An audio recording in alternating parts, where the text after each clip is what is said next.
ঠিক আছে? তো আজকে আমরা স্টার্ট করব হলো তোমার স্ক্রু পিচ বা স্ক্রু বলতে পারো। ঠিক আছে? এই প্রিন্সিপালটা কি হবে? একটা ordinary screw has thread on it's at equal distance. আচ্ছা ঠিক আছে। এখানে দেখো এখানে বেসিক্যালি কি হয় স্ক্রুতে, এটা হয় তোমার ধরো পিকচারটা কই গেল? এই যে স্ক্রু। ঠিক আছে? এখানে কি হচ্ছে? এখানে একটা হেড থাকবে, মানে এই যে হেড এই পোর্শনটা থাকবে, এটা হলো বেসের মতো বলতে পারো। আর এখানে একটা স্ক্রু থাকবে, স্ক্রুটাকে কি করতে পারি আমরা এখানে রোটেট করাতে পারি। ঠিক আছে? ক্লকওয়াইজ অ্যান্টি ক্লকওয়াইজ রোটেট করাতে পারি। আর এটা হলো তোমার এই সামনে পেছনে স্ক্রুটাকে ঘোরালে কি হবে, স্ক্রুটা সামনে যাবে অথবা পেছনে যাবে। ঠিক আছে? এবার এই যে স্ক্রুটাকে একবার কমপ্লিট রোটেশন করালে যতখানি ডিস্টেন্স সামনে গেল বা পেছনে গেল সেটাকেই বলা হয় পিচ। সেটাকে কি বলা হয়? পিচ। পিআইটিসিএইচ, পিচ। এই স্ক্রু এর দুটো পোর্শন থাকে, একটা হলো স্ক্রু, আরেকটা থাকে হেড। ঠিক আছে? স্ক্রু এর দুটো পোর্শন থাকে। হ্যাঁ, একটা স্ক্রু এর দুটো পোর্শন থাকে, একটা হলো স্ক্রু আর একটা হলো তোমার হেড। হেড পোর্শনটা মানে এটা ফিক্স থাকে। ঠিক আছে? আর হেড পোর্শনের মাথায় এখানে একটা স্ক্রু লাগানো থাকে। এই স্ক্রুটা কি হয়, এই ক্লকওয়াইজ বা অ্যান্টি ক্লকওয়াইজ রোটেট করানো যায়। ঠিক আছে? ক্লকওয়াইজ বা অ্যান্টি ক্লকওয়াইজ রোটেট করানো যায়। আর স্ক্রুটা যখন রোটেট করানো হয় তখন কি হয়, স্ক্রুটা সামনে বা পেছনের দিকে মুভ করে। ঠিক আছে? এই সামনে বা পেছনের দিকে যখন মুভ করে সেটাকেই বলা হয় পিচ। ঠিক আছে? তাহলে পিচ কি? পিচ হলো স্ক্রুটাকে একবার কমপ্লিট রোটেশন করালে যতখানি ডিস্টেন্স সামনে যাবে বা পেছনে যাবে বা যতখানি ডিস্টেন্স মুভ করবে, লিনিয়ার ডিস্টেন্স, যতখানি লিনিয়ার ডিস্টেন্স, এটাকে বলে লিনিয়ার ডিস্টেন্স মুভ করবে। ঠিক আছে? সেটাকেই বলা হয় তোমার পিচ। ঠিক আছে? আর তাহলে দেখো লাইন, হ্যাঁ, হ্যাঁ, স্পেশাল ডাইরেকশনে যে ডিসটেন্সে যাবে সেটাকে বলে লিনিয়ার ডিসটেন্স। আর যখন ঘুরবে তখন সেটাকে বলা হয় রোটেশনাল ডিসটেন্স। ওকে? তাহলে দেখো স্ক্রু এর দুটো পোর্শন থাকে, একটা হলো তোমার নরমাল হেড আর একটা হলো স্ক্রু। আর স্ক্রু যখন সামনে পেছনে মুভ করে তখন সেটাকে বলা হয় পিচ। ঠিক আছে?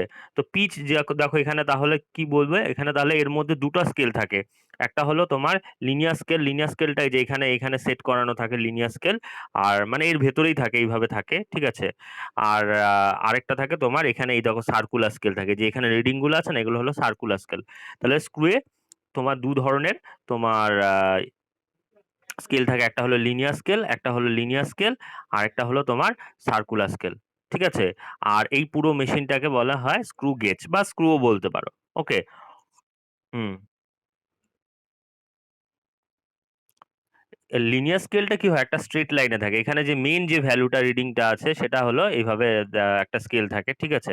লিনিয়ার স্কেল যেটা। ঠিক আছে? আর যেটা হলো সার্কুলার স্কেল, এটা হলো যে স্ক্রু এর ওপরে এভাবে লাগানো থাকে। স্ক্রুটা যখন রোটেট করে তখন এখান থেকে রিডিংটা দেখে নেওয়া হয়। ঠিক আছে? আর মেইন স্কেলের রিডিংটা এই যে এখানে একটা স্কেল থাকবে এর ভেতর দিয়ে, সেই স্কেল দিয়ে মেজার করা হয়। ধরো 7 সেন্টিমিটার, 5 সেন্টিমিটার যেটা আছে। ঠিক আছে? আর এই সার্কুলার স্কেলটা এখানে লাগানো থাকে, আর স্ক্রুটাকে এইভাবে রোটেট করানো যায় ক্লকওয়াইজ বা অ্যান্টি ক্লকওয়াইজ। রোটেট করালে কি হয়, সার্কুলার স্কেলের উপর এর রিডিংটাও কি হয়, চেঞ্জ হয়ে যায়। ঠিক আছে? তার মানে আগে যেরকম ভার্নিয়ার স্কেল ছিল, মেন স্কেল ছিল, এখানে মেন স্কেলটা এইভাবে থাকে, আর ভার্নিয়ার স্কেলের বদলে এখানে কি থাকে, এইভাবে সার্কুলার স্কেল থাকে। ঠিক আছে? সার্কুলার স্কেল ওই যে সার্কুমফারেন্সে থাকে, সেই জন্য এটাকে সার্কুলার স্কেল বলা হয়। ঠিক আছে? আর তোমার এটা সার্কুলার স্কেলে আরেকটা নাম আছে, সেটা হলো হেড স্কেল। ঠিক আছে? তো এখান থেকে যে লিস্ট কাউন্ট আছে, লিস্ট কাউন্ট অফ স্ক্রু বা স্ক্রু গেজ, স্ক্রু গেজও বলতে পারো বা গজও বলে অনেকে। ঠিক আছে? Screw gauge. আর এই স্ক্রু গেজের লিস্ট কাউন্ট যেটা হবে সেটা কি করে বের করব, সেটা হলো পিচের মাধ্যমে বের করতে হয়। ঠিক আছে? যে পিচ এখানে বলছে the least count of a screw is the distance moved along the axis by the কি বলছে, moved along the axis by it in rotating the circular scale in by one division. ও এখানে দেখো list count কি বলছে, the list count of a screw is the distance moved along the axis by it in rotating the circular scale by one division. তার মানে কি, হ্যাঁ, এটা হলো লিনিয়ার স্কেল আর এইভাবে থাকে তোমার সার্কুলার স্কেল। ঠিক আছে? এবার সার্কুলার স্কেলের উপর অনেক ডিভিশন থাকে, এরকম ডিভিশন থাকে, তাই না? এটা একটা স্মল ডিভিশন বা সব থেকে স্মলেস্ট ডিভিশন। ধরো এই যে এখান থেকে এখানে জাস্ট নিয়ে আসা হলো, এখান থেকে এখানে নিয়ে আসা হলো। ঠিক আছে? মানে সার্কুলার স্কেলে অনেক বড় ডিভিশন থাকে, তাই না? এরকম অনেক বড় বড় ডিভিশন থাকে, মানে অনেকগুলো ডিভিশন থাকে। জাস্ট এই যে স্মলেস্ট ডিভিশন মানে ধরো এখান থেকে এখানে নিয়ে আসা হলো। ঠিক আছে, একটা স্মলেস্ট ডিভিশন, সার্কুলার স্কেলে একটা স্মলেস্ট ডিভিশন তোমার রোটেট করালে লিনিয়ার স্কেলে যতটা ডিস্টেন্স যায়, ধরো লিনিয়ার স্কেলে এখান থেকে এখানে চলে আসলো, ঠিক আছে, তো লিনিয়ার স্কেলে একটা মানে সার্কুলার স্কেলের সব থেকে স্মলেস্ট যে ডিভিশনটা আছে সেটাকে রোটেট করালে তোমার লিনিয়ার স্কেলে যে ডিস্টেন্সটা কভার আপ করে সেটাকেই বলা হয় তোমার কি লিস্ট কাউন্ট। তাহলে least count of a screw is the distance moved along the axis by it in rotating the circular scale by one division. Circular স্কেলের ওয়ান ডিভিশন রোটেট করালে লিনিয়ার স্কেলে যে ডিস্টেন্সটা কভার আপ করে সেটাকে বলা হয় লিস্ট কাউন্ট।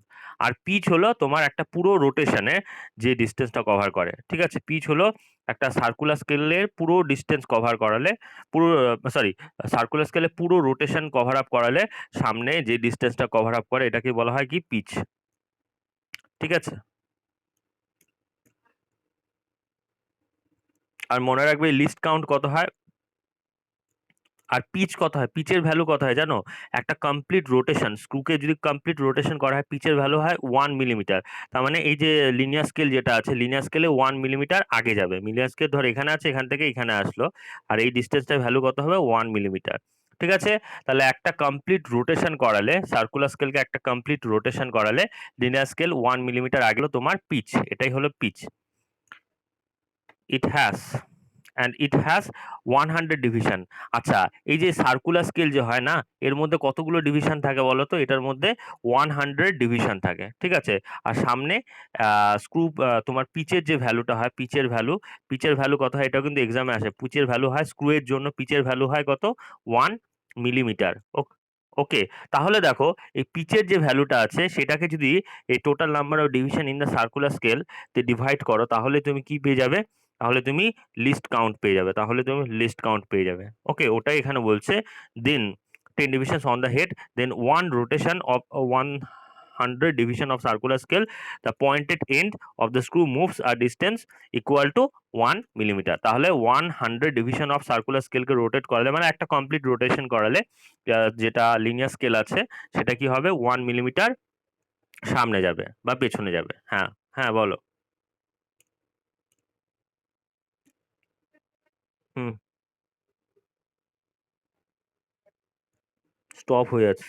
তো এখন দেখো আমরা কি দেখলাম যে যে পিচের যে ভ্যালুটা আছে ঠিক আছে, পি আইটিসিএইচ পিচের যে ভ্যালুটা আছে এখানে ভার্নিয়ার স্কেলের টোটাল ডিভিশন কত 100, তো ডিভাইড করলে আমরা কি পাবো লিস্ট কাউন্ট পেয়ে যাবো। তো লিস্ট কাউন্টের ভ্যালু বের করার সময় পিচের ভ্যালু কত হচ্ছে 1 মিলিমিটার, আর তাকে 100 দিয়ে ডিভাইড করলে তাহলে আলটিমেটলি কত আসলো, আলটিমেটলি আসবে 0.01 মিলিমিটার, আর সেন্টিমিটারে লিখলে আরেকটা পয়েন্টটা আরো একটা ঘর পিছিয়ে যাবে, মানে সরি আরেকটা জিরো মাঝখানে আসবে, ঠিক আছে। তো তাহলে কত আসলো 0.001 সেন্টিমিটার।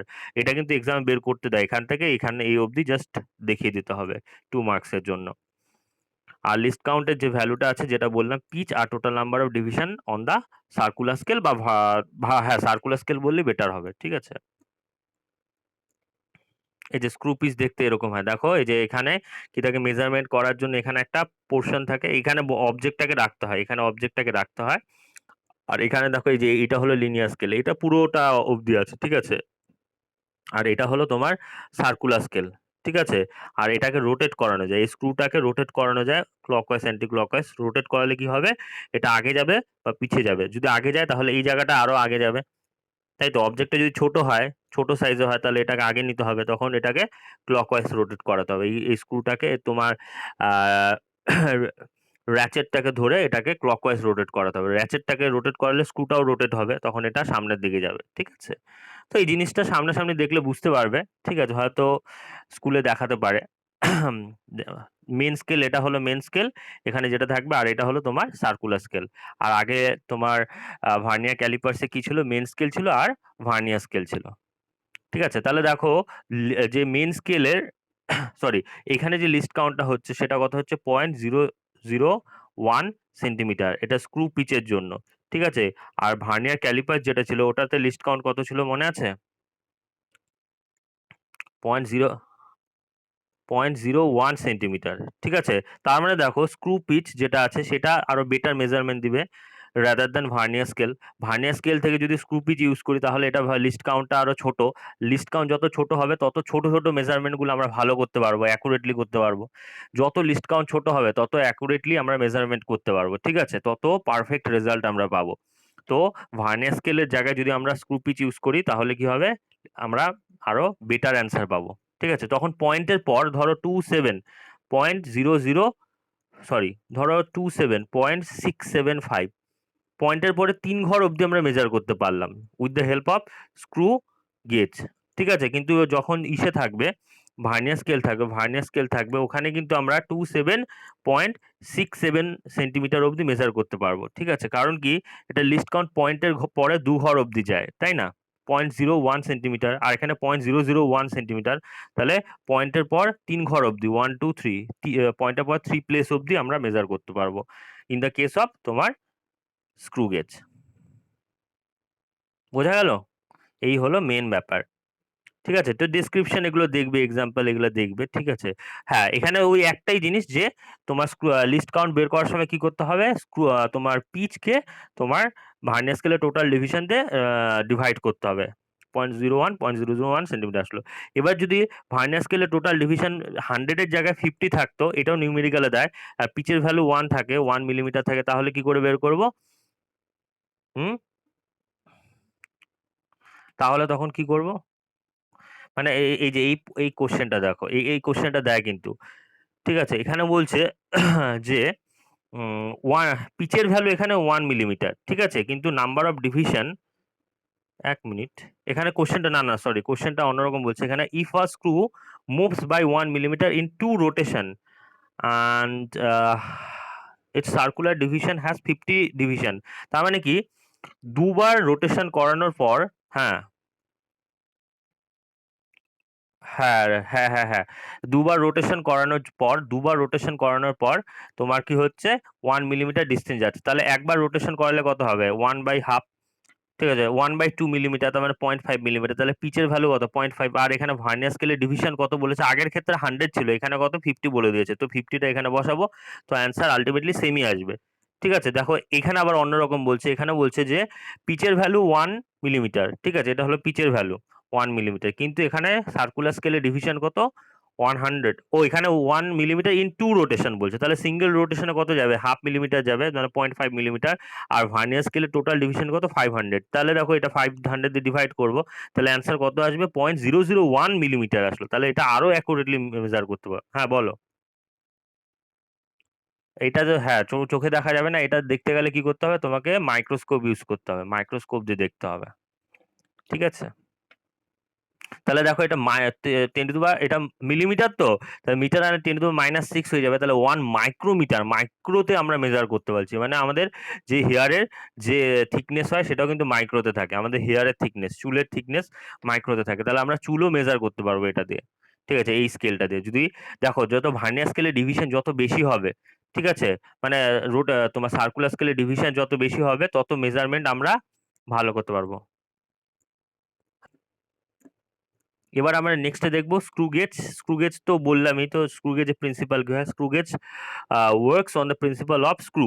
স্ক্রু এর যে প্রিন্সিপাল সেটা তো বলেই দিলাম, ঠিক আছে। তো এটাকে কি হয়, it is use to measure, এটা ইউজটা কি হয়, এটার ইউজ স্পেশালি এটা diameter of a wire, thickness of a paper, এইসব তোমার মেজার করার জন্য ইউজুয়ালি ইউজ করা হয়।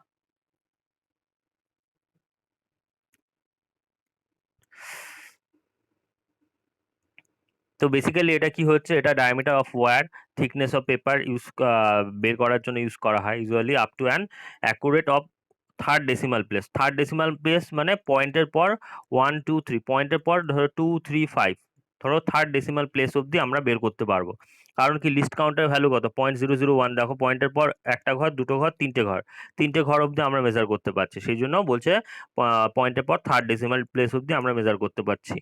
দেখো তাহলে কত অ্যাকুরেট ভ্যালু আমরা পাবো, ঠিক আছে, মাইক্রোতে চলে যাচ্ছে মেজারমেন্ট অনেক ক্ষেত্রে। যত তোমার ভার্নিয়ার স্কেল না, তো সার্কুলার স্কেলের ভ্যালু যত বেশি হবে, ডিভিশন যত বেশি হবে, তাহলে তত আমরা অ্যাকুরেটলি মেজার করতে পারবো, ঠিক আছে। ডেসক্রিপশনটা দেখবে, ডেসক্রিপশনটা দেখে নেবে এটা কি করা হয়, কি কি পার্ট থাকে, ঠিক আছে। এই যে এই পার্টটাকে বলা হয় স্পিন্ডেল, আর এটাকে বলা হয় স্টুড, আর এটা স্ক্রু বলা হয়, আর এটা মেন স্কেল, আর এটা কি নাট স্লিপ, ঠিক আছে। আর কি আছে, এটা তো সার্কুলার স্কেল, ঠিক আছে। আর এটা হলো বেস লাইন, বেস লাইনের ওপর কি থাকে, মেন স্কেলটা দেওয়া থাকে। আর এটা হলো হলো সিলিন্ডার, আর এটা হলো র্যাচেট। র্যাচেটটাকে এইভাবে ক্লকওয়াইজ অ্যান্টি ক্লকওয়াইজ ঘোরানো যায়, এইভাবে ক্লকওয়াইজ বা অ্যান্টি ক্লকওয়াইজ ঘোরানো যায়। তাহলে র্যাচেটটাকে ঘোরালে কি হবে, এই স্ক্রুটা সামনের দিকে বা পেছন দিকে যাবে, ঠিক আছে। ক্লকওয়াইজ ঘোরালে সামনে যাবে, অ্যান্টি ক্লকওয়াইজ ঘোরালে পেছন দিকে যাবে। এই হলো স্ক্রু গেজের প্রিন্সিপাল। তো এবার স্ক্রু গেজে কোন পার্টের কাজ কি এটা একটু দেখে নেবে। এখানে সব পার্টস গুলো দেওয়া আছে। বলো।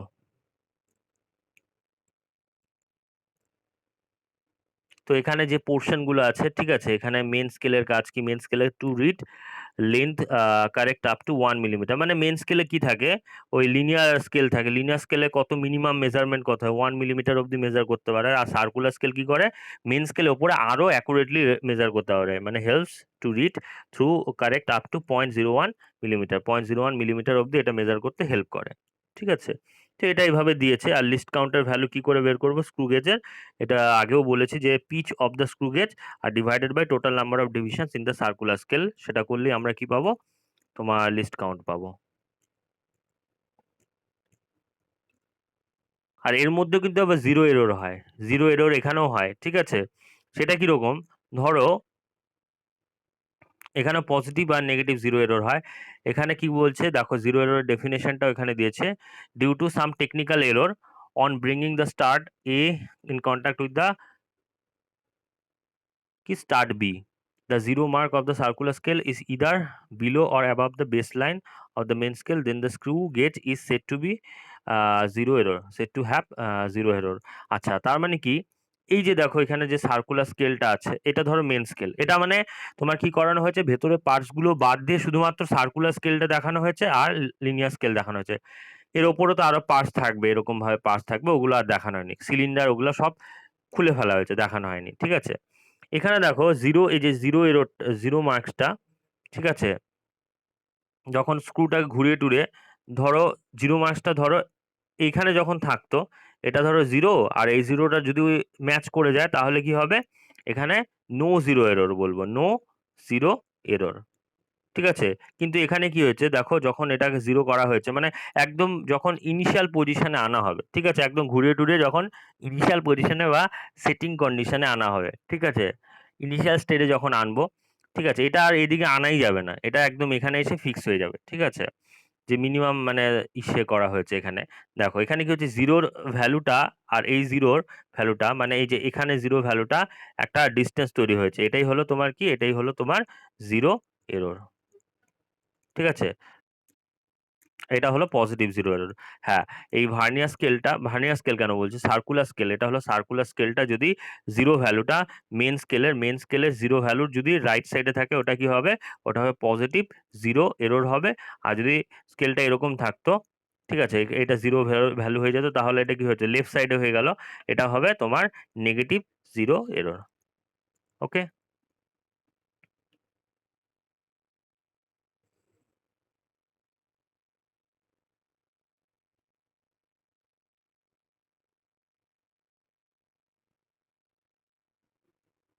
ঠিক আছে, ওটাই এখানে ওরা ল্যাঙ্গুয়েজে বলছে ডিউ টু মেকানিক্যাল এরর। এটা মেকানিক্যাল এররের জন্য হয়, on bringing the start A in contact with the start B, the zero mark. এখানে স্টার্ট এ স্টার্ট বি এভাবেও বলতে পারো, বা এরকম বলতে পারবো, on bringing the circular scale, okay, on bringing the circular scale initial position along the main scale, ঠিক আছে, on bringing the circular scale in initial condition বা ইনিশিয়াল পজিশন অ্যালং দ্য তোমার মেন স্কেল, ঠিক আছে। তারপরে বলতো the zero mark, if the zero mark of the scale, circular scale is either below or above the base line of the main scale, then the screw gauge is said to be said to have zero error, ঠিক আছে। মানে ওই যেটা বললাম যে আগে পেছনে হয়ে যায়, সেই জন্য জিরো এররটা হয়। আবার জিরো এরর এখানে টু কাইন্ডস এর হয়, একটা হলো তোমার পজিটিভ আর একটা হলো তোমার নেগেটিভ। তো পজিটিভ নেগেটিভের ব্যাপারটা আগের দিনও বলেছি, ওই এখনো ওই একই রকম।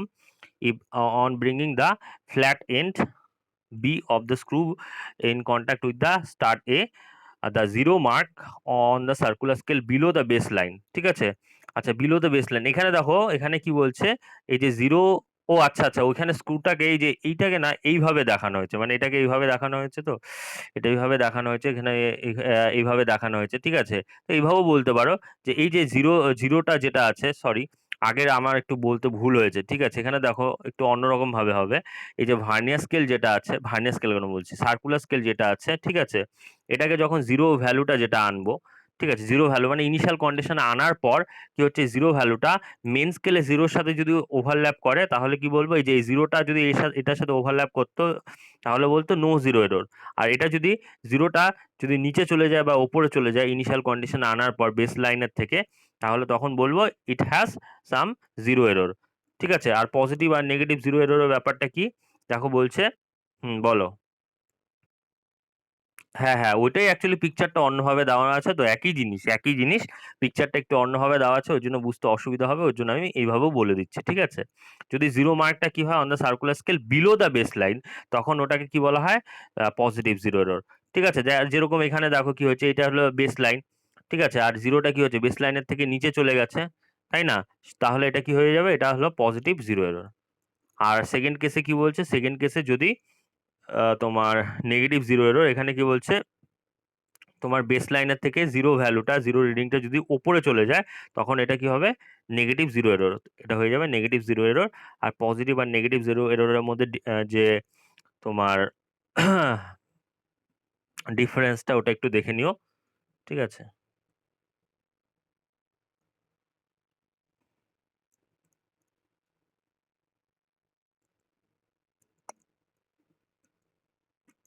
এই চার্ট গুলো দেখে নিও, চার্ট ফার্ট গুলো দেখে নিও। ওই যে ভ্যালু যেটা পাচ্ছ, এখানে ধরো এখানে যেরকম হলো, এটা তো এটা কি, এটা নেগেটিভ জিরো এরর। দেখো এখানে জিরো থেকে এই জিরো, ঠিক আছে, এখানে ভ্যালু কত পাচ্ছ, 95-এ গিয়ে ম্যাচ করছে, তাই না, 95-এ গিয়ে ম্যাচ করছে। এবার কি করব, যদি পজিটিভ জিরো এরর হয় না, পজিটিভ কই গেল এখানে, হ্যাঁ, পজিটিভ জিরো এরর হয়, তাহলে তো কোনো ঝামেলা নেই। হ্যাঁ, এখানে 5-এ গেল, ওই 5ই হবে value, 5 into list count, 5 into list count, ওটাই হবে ভ্যালু জিরো এররে। ঠিক আছে, কিন্তু যখন এখানে নেগেটিভ জিরো এরর হয়, তখন একটু ঝামেলা হবে। ঠিক আছে, তখন যদি 5 হয়, তাহলে 5-এ গিয়ে ম্যাচ করলো, তাহলে কি হবে, এটা ইন্টু লিস্ট কাউন্ট করতে হবে, লিস্ট কাউন্টের ভ্যালু কত হয়, 0.001 সেন্টিমিটার, তাহলে কি হয়ে যাবে, এই পজিটিভ যেহেতু, তাহলে সামনে পজিটিভ থাকবে। ঠিক আছে, এটা হয়ে গেল। তাহলে যে যদি অ্যাকুরেট ভ্যালু মানে অ্যাকচুয়াল ভ্যালু যেটা হবে, সেটা হলো অবজার্ভ ভ্যালু মাইনাস কি হবে, জিরো এরর। ঠিক আছে, মাইনাস তো সামনে থাকলোই, আর জিরো এররটা ভ্যালু বসিয়ে দেবো, তার মানে অ্যাকচুয়ালি মাইনাস করতে হবে। ঠিক আছে, মাইনাস আছে, আর এটা জিরো এরর ভ্যালু কি হয়ে যাবে, এটা পজিটিভ, আর অবজার্ভ ভ্যালু এটাও পজিটিভ, আর এখানে মাইনাস ভ্যালু, যে মাইনাস করতে হবে, মানে অবজার্ভ ভ্যালু থেকে জিরো এরর মাইনাস করলেই অ্যাকচুয়াল ভ্যালু পেয়ে যাবো। ওকে, আর যদি নেগেটিভ জিরো এরর হয়, তখন একটু অন্যরকম ভাবে করতে হবে, সেটা হলো দেখো 95-এ গিয়ে ম্যাচ করছে, তাহলে কি করবো আমরা, 95-এ গিয়ে ম্যাচ করলো, তাহলে কি হবে, 100 থেকে 95 মাইনাস করে নিতে হবে, কারণ 95-এ ম্যাচ করলো, তার মানে 5 রিডিং এর হেরফের হচ্ছে। ঠিক আছে, তাহলে দেখো 5 মানে 95 থেকে 100 এর মধ্যে ডিফারেন্স কত, 5।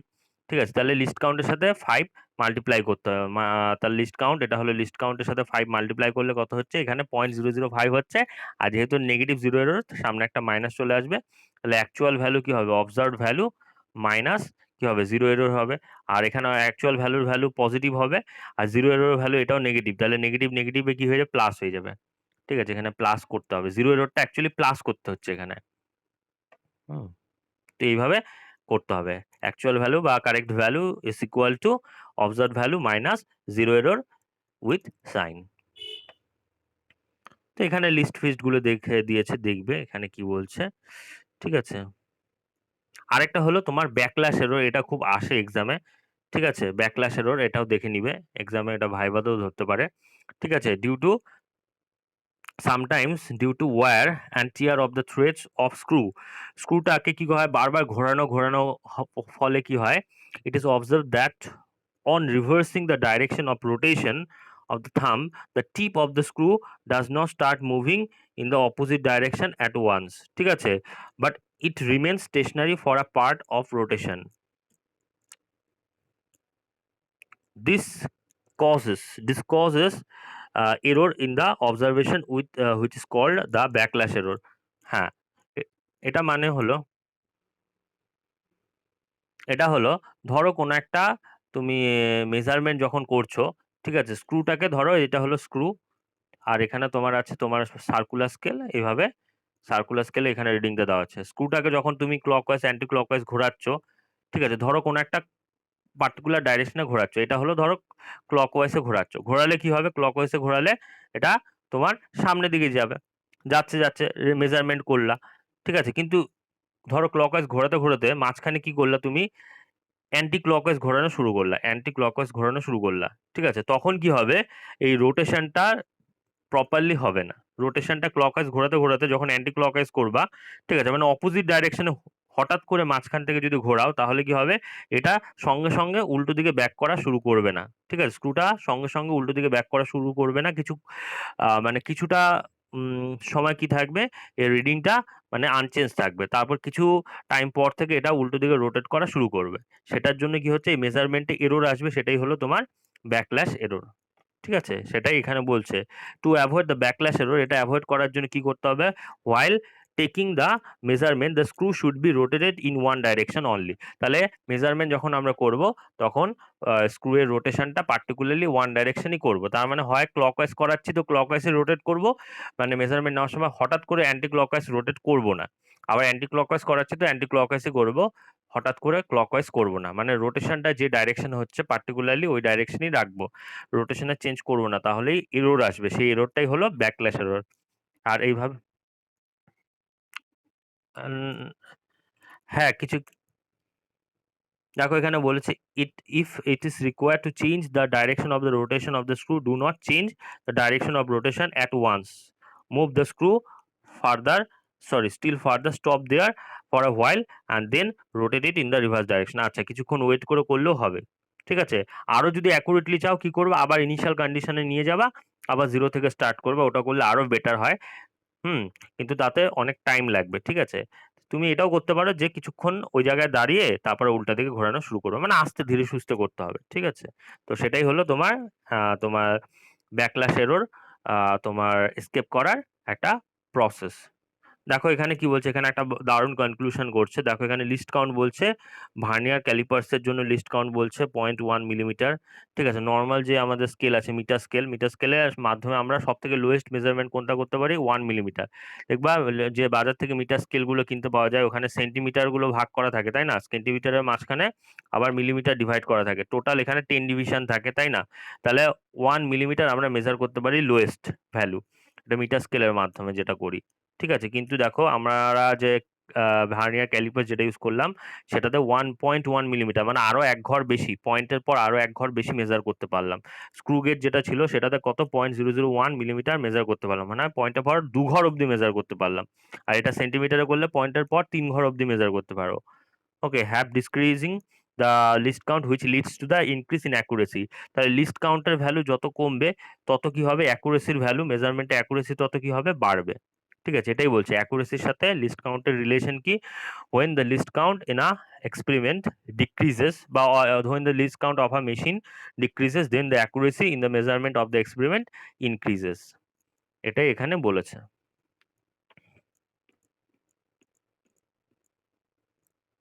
ঠিক আছে।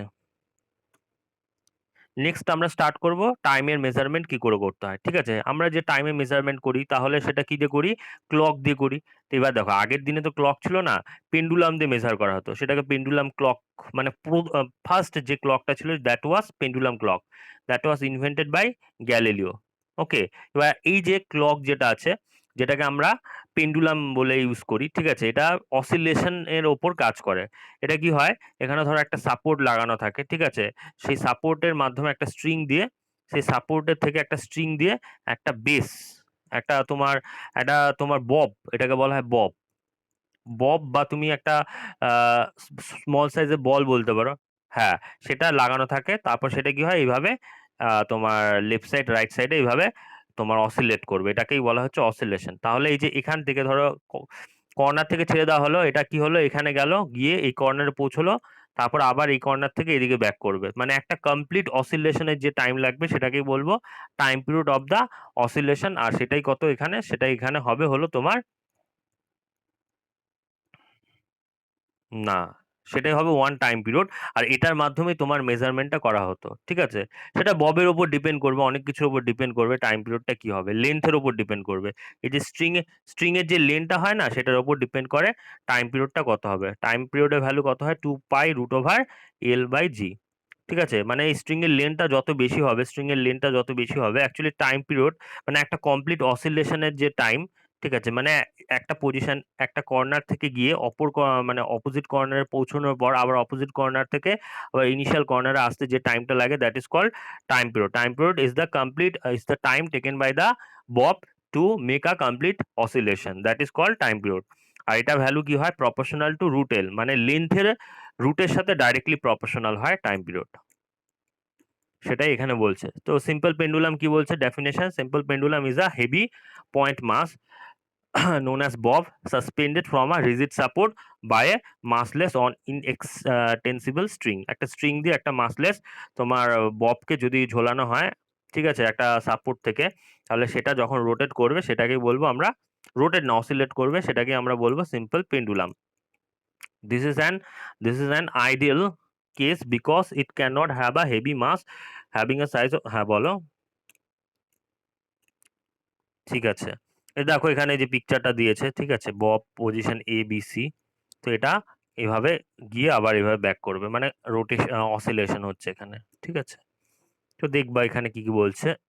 এখানে ডেফিনেশন গুলো এক্সামে আসে কিন্তু, ঠিক আছে। Frequency of oscillation, time period তো বলছে this is the time taken to complete one oscillation, it is denoted by T, আর এটার ইউনিট কি হয় সেকেন্ড। ফ্রিকোয়েন্সি হলো it is the number of oscillations made in 1 second, মানে 1 সেকেন্ডে যতগুলো অসিলেশন হয় যে সেটাই হলো কি সেটাই হলো ফ্রিকোয়েন্সি। আর এটা এফ দিয়ে ডিনোট করা হয়, আর এটা ইউনিট কি হয় সেকেন্ড ইনভার্স। আর ফ্রিকোয়েন্সি, হ্যাঁ, সেকেন্ড ইনভার্স যেটাকে কি বলা হয় হার্স। সেকেন্ড ইনভার্স যেটা আছে -1, এটাকে তুমি HZ দিয়েও লিখতে পারো, হার্স দিয়েও লিখতে পারো। ওকে, হ্যাঁ বলো। হ্যাঁ, না দুটোই চলে, দুটোই হবে। এবার রিলেশন বিটুইন, এটা এক্সামে খুব আসে যে টাইম পিরিয়ড আর তোমার ফ্রিকোয়েন্সির মধ্যে রিলেশন কি? ঠিক আছে? অ্যাকচুয়ালি কি হচ্ছে দেখো, তোমরা যেভাবে আছে এটাও করতে পারো। আমি একটা সিম্পল ওয়ে বলে দিচ্ছি। ঠিক আছে? এভাবে দেখো। দেখো মানে টাইম পিরিয়ডটা কি? আচ্ছা ফ্রিকোয়েন্সিটা কি? ফ্রিকোয়েন্সি হলো 1 সেকেন্ডে 1 সেকেন্ডে যতগুলো কমপ্লিট অসিলেশন হচ্ছে। ঠিক আছে? 1 সেকেন্ডে কমপ্লিট অসিলেশন হচ্ছে, ধরো এফ অসিলেশন হচ্ছে। তাহলে ফ্রিকোয়েন্সি এফ হয়ে গেল। ঠিক আছে? তাহলে এফ অসিলেশন হচ্ছে, এটাকে উল্টো করে লিখবো। এফ অসিলেশন হচ্ছে কত? 1 সেকেন্ডে। তাহলে 1 অসিলেশন কত হবে? 1 অসিলেশন হচ্ছে 1/f সেকেন্ডে। আর 1 অসিলেশন হওয়ার যে টাইম সেটাকেই বলা হয় কি? সেটাকেই বলা হয় 1 অসিলেশনের টাইম, ওটাকেই বলা হয় কি? Time period. তাহলে টাইম পিরিয়ডটা কি হবে? 1f এর সাথে ইকুয়াল হয়ে যাবে।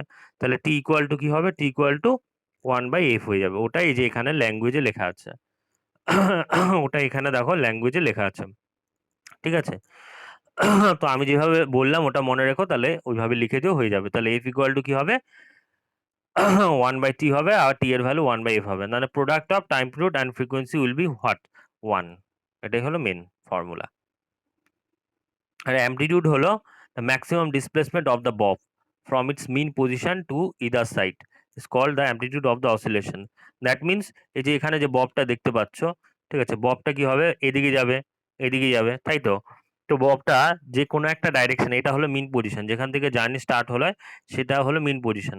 তো সেখান থেকে যে ম্যাক্সিমাম ডিসপ্লেসমেন্ট হচ্ছে কোনো একটা ডাইরেকশনে, এই ডিসপ্লেসমেন্টটাই হলো কি অ্যামপ্লিটিউড, যেটাকে এ দিয়ে ডিনোট করা হয়। ঠিক আছে? আর এটা ইউনিট কি হবে? মিটার হবে। আর এখানে effective length of a pendulum বলছে it is the distance of the point of oscillation. Okay, it is the distance of the point of oscillation O, that is the center of gravity of the bob from the point of suspension S। তার মানে দেখো এখানে বলছে যে এই যে ববের যে লেনটা হচ্ছে, ববের যে সেন্টার অফ গ্র্যাভিটি হচ্ছে, সেখান থেকে এই তোমার সাপোর্টের যে লেনটা হচ্ছে, এটাই হলো তোমার কি ইফেক্টিভ লেন্থ, LE ইফেক্টিভ যেটা। ঠিক আছে? অ্যাকচুয়ালি এই ববটা দেখো, ববটা তো একটা মানে ববটার সাইজ তো অনেক বড়, তাই না? ববটা এই যে এরকম ছড়ানো আছে, এভাবে ছড়ানো আছে। এবার এটার যে সেন্টার অফ গ্র্যাভিটি, একটা স্পিয়ার যখন হয়, সেন্টার অফ গ্র্যাভিটি হয় একদম মিড পয়েন্টে। তাহলে এই যে মিড পয়েন্ট থেকে এই লেনটা স্টার্ট করতে হয় মেজারমেন্ট। ঠিক আছে? তাহলে যে পুরো লেনটা হবে সেটাই হবে তোমার ইফেক্টিভ লেন। তার মানে দেখো স্ট্রিং এর যে লেনটা আছে, স্ট্রিংটা কোথা থেকে কোন অবধি আছে? স্ট্রিংটা তো এখান থেকে স্টার্ট করে ববের স্টার্টিং পয়েন্ট অবধি আছে, ঠিক আছে। তার সাথে কি হচ্ছে, ববের রেডিয়াসটা অ্যাড করতে হবে। তার মানে ইফেক্টিভ লেন্থ, ই এফেক্টিভ, সেটা কি হচ্ছে length of the string plus radius of the bob. Add করলে আমরা কি পাবো? ইফেক্টিভ লেন্থ পাবো, ঠিক আছে। এখানে যে ববের যে রেডিয়াস সেটাও কিন্তু, এই ববের যে রেডিয়াস সেটাও অ্যাড করতে হবে, আর স্ট্রিং এর যে লেন্থ সেটাও কিন্তু অ্যাড করতে হবে। তাহলে আমরা টোটাল কি পাবো? ইফেক্টিভ লেন্থ পাবো। এফেক্টিভ লেন্থে ওই যে ফর্মুলায় পুট করতে হয়, ঠিক আছে। এই যেখানে যে ফর্মুলা ইউজ করা হয়েছে না, ফর্মুলা যে টি এর সাথে এল এর যে রিলেশন, এটা অ্যাকচুয়ালি কি ইফেক্টিভ লেন্থ, ঠিক আছে, নর্মাল লেন্থ না। এটা ক্যালকুলেশনকে অ্যাকুরেট করার জন্য করা হয়েছে। তো মেজারমেন্ট কি করে করতে হয় টাইম পিরিয়ডের সাথে, সরি টাইম পিরিয়ড কি করে মেজারমেন্ট করব সেটা দেখো এখানে বলেছে। আচ্ছা দেখো, ফার্স্ট অফ অল কি করতে হবে? কিছুই না, প্রথমে তোমার আচ্ছা এখানে কি করতে হবে দেখো, তোমার পেন্ডুলামটা যেটা আছে না, পেন্ডুলামটা পেন্ডুলামটাকে কি করতে হবে, একটা তোমার রিজিড সাপোর্টের মাধ্যমে ঝোলাতে হবে। তারপর এটা ক্লকওয়াইজ অ্যান্টি ক্লকওয়াইজ রোটেট করবে, তাই তো এইভাবে রোটেট করবে। তো এটার একটা কমপ্লিট রোটেশনের যে টাইম সেটা তুমি বের করলে, স্টপ ওয়াচ দিয়ে বের করলে, সেটা টি। আর এখানে যে লেন্থ যেটা আছে, ইফেক্টিভ লেন্থ, ঠিক আছে, সেটা নিলে তো দেখা যায় যে এই টাইম পিরিয়ডে তার ভ্যালুটা ইফেক্টিভ লেন্থ যেটা হচ্ছে সেটার সাথে তোমার ডাইরেক্টলি প্রপোর্শনাল হচ্ছে, ঠিক আছে। আর আর্থের মধ্যে কি থাকবে? সেন্টার অফ তোমার অ্যাক্সিলারেশন ডিউ টু গ্র্যাভিটি জি থাকবে, তাই না? আর্থে যে কোনো জায়গায় এক্সপেরিমেন্ট করলে কি থাকবে? জি থাকবে। জিটা কি করবে? অ্যাকচুয়ালি ববটাকে নিচের দিকে টানবে, ঠিক আছে। সেই জন্য কি হয়, ববটাকে যখন তুমি সাইডে নিয়ে যাবা সেটা কি হবে, যেহেতু এর ওপর ওয়েট কাজ করবে, মানে জি কাজ করবে, অ্যাক্সেলারেশন ডিউ টু গ্র্যাভিটি কাজ করবে, ওয়েটটা নিচের দিকে থাকে সবসময়, তাই না? ওয়েটের ভ্যালু কত হয়? ওয়েটের ভ্যালু হয় মাস ইন্টু জি। যেহেতু জিটা নিচের দিকে থাকলো সেই জন্য ওয়েটটাও নিচের দিকে কাজ করবে, সেই জন্য কি হবে, ববটা আবার এখান থেকে মিড পয়েন্টে চলে আসবে। মিড পয়েন্টে আসার পর কি হবে, এর মধ্যে কাইনেটিক এনার্জি থাকবে, সেটার জন্য কি হবে, কাইনেটিক এনার্জির জন্য ববটা বা উল্টো দিকে চলে যাবে। আবার যখন সাইড একদম সাইড মোস্ট পয়েন্টে চলে যাবে তখন কি হবে, আবার সেখান থেকে আবার মিড পয়েন্টে ব্যাক করবে। সাইড মোস্ট পয়েন্টে গেলে, চলে গেলে কি হবে, ওখানে আবার নিচের দিকে ওয়েট কাজ করবে বা জি কাজ করবে, সেই জি এর জন্য কি হবে, বডিতে গ্র্যাভিটির জন্য পেন্ডুলামটা আবার মাঝখানে চলে আসবে, ববটা মাঝখানে চলে আসবে। তাহলে যদি এক্সামে জিজ্ঞেস করে যে ববের যে রোটেশন হচ্ছে বা অসিলেশন হচ্ছে, ঠিক আছে, সেটার জন্য দায়ী কে? সেটার জন্য দায়ী হলো তোমার গ্র্যাভিটি অফ দ্য আর্থ, আর্থের গ্র্যাভিটি এটার জন্য দায়ী। গ্র্যাভিটি যদি না থাকতো, মানে স্পেসে যদি নিয়ে যাও, স্পেসে তো কোনো গ্র্যাভিটি নেই, তখন ওখানে কিন্তু তোমার বব রোটেট করবে না বা অসিলেট করবে না। ওকে, তাহলে দেখো টি এর ভ্যালু কি হয়, জি এর সাথেও রিলেশন আছে, T inversely proportional to root over G. হ্যাঁ, তাহলে দেখো এই দুটো কি হচ্ছে, এই দুটো যখন কম্বাইন করবো, মানে জি এর সাথে, জি এর রুটের সাথে ইনভার্সলি প্রপোর্শনাল, আর এই দুটোকে যদি কম্বাইন করি তাহলে কি হবে, এল ইফেক্টিভ বাই জি হয়ে যাবে, ঠিক আছে, বাই জি হয়ে যাবে। তো জিটা যখন লিখবো তাহলে এইভাবে চলে আসলো, T in proportional to root over L by G. আর প্রপোর্শনালিটি সাইনটা তুললে একটা কনস্ট্যান্ট আসে, কনস্ট্যান্টের ভ্যালু কত হয়, 2 পাই হয়, ঠিক আছে। এটা এক্সপেরিমেন্টালি বের করা হয় যে এটার ভ্যালু 2 পাই হয়। আর এটাকে যদি স্কোয়ার করো তাহলে কি হয়ে গেল, টি স্কোয়ার কি হবে, তারপর 4 পাই স্কোয়ার, সবাই লিখে নাও, এল বাই জি হবে। তাহলে যদি কেউ বের করতে বলে, জি এর ভ্যালু বের করতে বলে, আর্থে জি এর ভ্যালু কত, তাহলে এই ফর্মুলা দিয়ে বের করা যাবে। জি এর ভ্যালু কত হবে, এটাকে টিটাকে নিচে, টি স্কোয়ারকে নিচে নিয়ে নাও, ঠিক আছে, তাহলে কত হবে, 4 পাই স্কোয়ার এল, হ্যাঁ, 4 pi square L by T square, T equal to 2 pi root over L by G, যে ফর্মুলাটা যেটা আছে মেন ফর্মুলা, ঠিক আছে, সেখান থেকে আমি স্কোয়ার টোয়ার করে আমি জি এর ভ্যালুটা বের করলাম। জি এর ভ্যালু কত হবে, 4 pi square L by T square, 4 pi square L by T square, এটা হলো জি এর ভ্যালু। বোঝা গেল? তাহলে দেখো, আর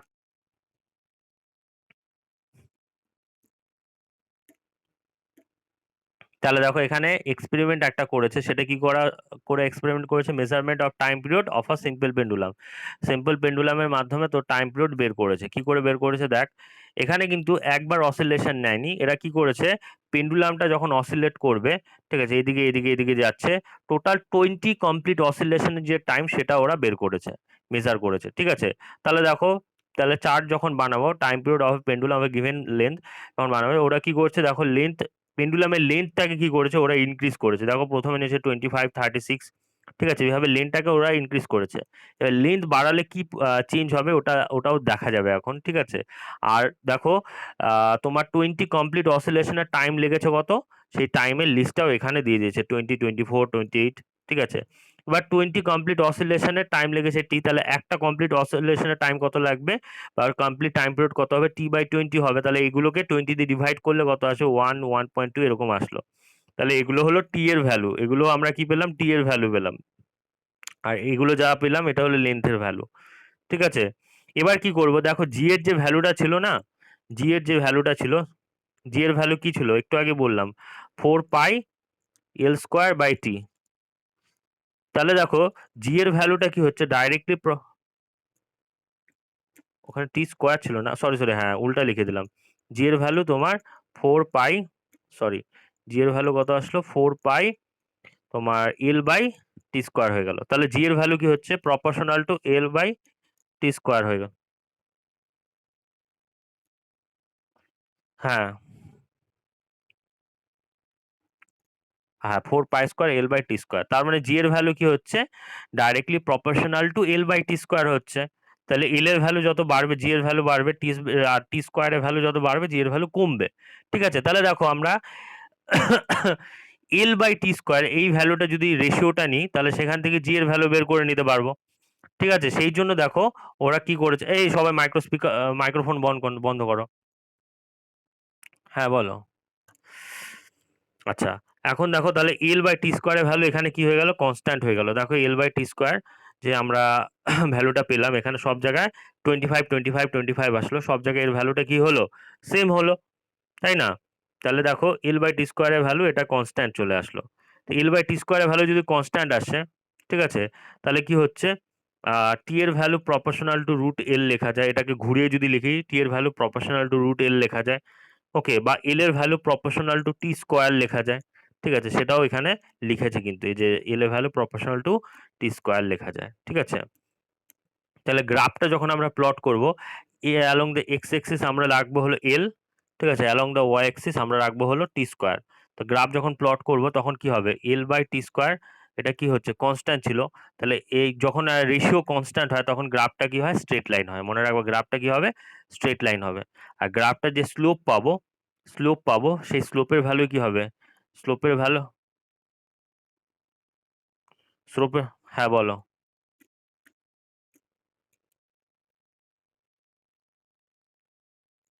হ্যাঁ, এটা যদি এখানে লাগিয়ে দাও স্ট্রিংটা, তাহলে এখানে লেন্থের ভ্যালু কত হয়ে যাবে? 0 হয়ে যাবে। এবার তুমি তুমি যখন স্ট্রিংটা বানালে ববটা কানেক্ট করলে এই লেন্থটা যখন 0 হয়ে গেল, ঠিক আছে? তখন তো এই স্ট্রিংটাই থাকবে না। তাহলে কি হবে? এই পেন্ডুলামটার সাথে ববটা এরকম লেগে যাবে। সেটা কি কোনোদিন পসিবল? পসিবল না। তো সেইজন্য এল এর 0 কাছাকাছি এই ভ্যালুগুলো রাখা হয় না। ঠিক আছে? এটাকে ছোট করলে মেজারমেন্টটা করতে পারবে না। ঠিক আছে? সেইজন্য প্র্যাকটিক্যালি এটা করা হয় না। সেইজন্য এখানে 0। যত লেন্থ বেশি নিবা তত বেটার হবে। ঠিক আছে? যাই হোক এই ব্যাপারগুলো এখানে বলেছে। ঠিক আছে? তাহলে এখান থেকে যে টি স্কয়ার বাই এল এই গ্রাফের স তাহলে দেখো এখানে যে গ্রাফটা পেলাম, হ্যাঁ? গ্রাফটার থেকে যদি স্লোপটা বের করি, স্লোপ কি করে বের করব? এই যে এখানে একটা পয়েন্ট নিয়ে এভাবে স্লোপ বের করতে হয়। তাই তো? স্লোপটা দেখিয়েছি আগের দিন। তাহলে স্লোপ বের করার সময় কি করা হয়? ওয়াই অ্যাক্সিস বরাবর যে চেঞ্জ সেটা বের করতে হবে। এবার ওয়াই অ্যাক্সিস পি অ্যাক্সিস মানে ওয়াই অ্যাক্সিস বরাবর যে চেঞ্জ বের করব, দেখো এই ডিসট্যান্সটা কি হবে? ডেল্টা টি স্কয়ার হবে। ডেল্টা টি স্কয়ার এর ভ্যালু কত হবে? যে final value minus initial value. মানে টি1 স্কয়ার মাইনাস টি2 স্কয়ার এর ভ্যালু হয়ে যাবে। আর তারপর ডিভাইডেড বাই তোমার কি হবে? এক্স অ্যাক্সিস বরাবর যে চেঞ্জ মানে ডেল্টা এল হয়ে যাবে। ডেল্টা এল এর ভ্যালু কত হবে? Final value minus initial value L1 minus L2 হয়ে যাবে। তাহলে দেখো এখানে যে স্লোপটা পেলাম সেটার ভ্যালু কত হচ্ছে? ডেল্টা টি স্কয়ার মানে টি1 স্কয়ার মাইনাস টি2 স্কয়ার হয়ে যাচ্ছে। আর ডিভাইডেড বাই কত হচ্ছে? L1 মাইনাস L2 হয়ে যাচ্ছে। এটাই হলো স্লোপ। ঠিক আছে?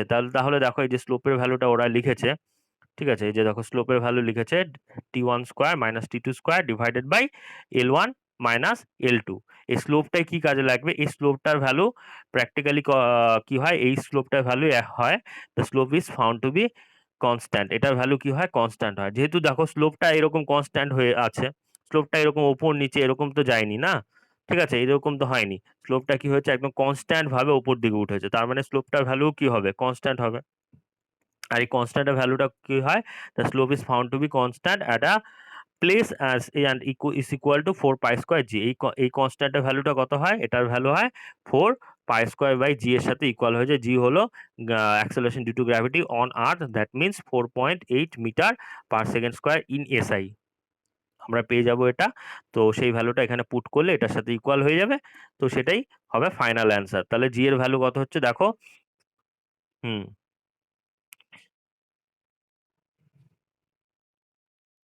কিছুই না, এটা লিখে দিবা, ডাইরেক্ট লিখে দিবা স্লোপটা। তো স্লোপটা অবধি তো আনতে পারবে, কি করে মেজারমেন্ট করা হয় স্লোপটা অবধি আনতে পারবে। তারপর বলে দিবা this slope is found to be a constant. এই ভ্যালুটা, স্লোপের ভ্যালুটা কি হয়, এটার ভ্যালু একটা কনস্ট্যান্ট হয়। আর সেই কনস্ট্যান্টের ভ্যালু কি হয়, সেই কনস্ট্যান্টের ভ্যালু 4 পাই স্কয়ার বাই জি। এই কনস্ট্যান্টের ভ্যালু কত হয়, 4 পাই স্কয়ার বাই জি এর সাথে ইকুয়াল হয়ে যায়। তাহলে এই slope is equal to 4 pi square by G এর সাথে ইকুয়াল করে দিবা, তাহলে অ্যান্সার চলে আসবে। জি এর ভ্যালু বের করতে হবে। এটা হলো জি এর মেজারমেন্ট কি করে করতে হয় সেটা আমরা দেখলাম, ঠিক আছে।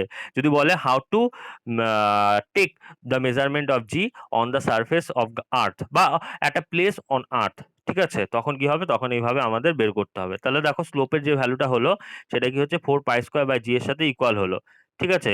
তো স্লোপের যে ভ্যালুটা হলো সেটা কি হচ্ছে 4 pi square, 4 pi square by G এর সাথে ইকুয়াল হলো। তাহলে জি এর ভ্যালু কত হবে, জি এর ভ্যালু হবে 4 পাই স্কয়ার বাই স্লোপ হয়ে যাবে। তো সেটাই এখানে বলছে।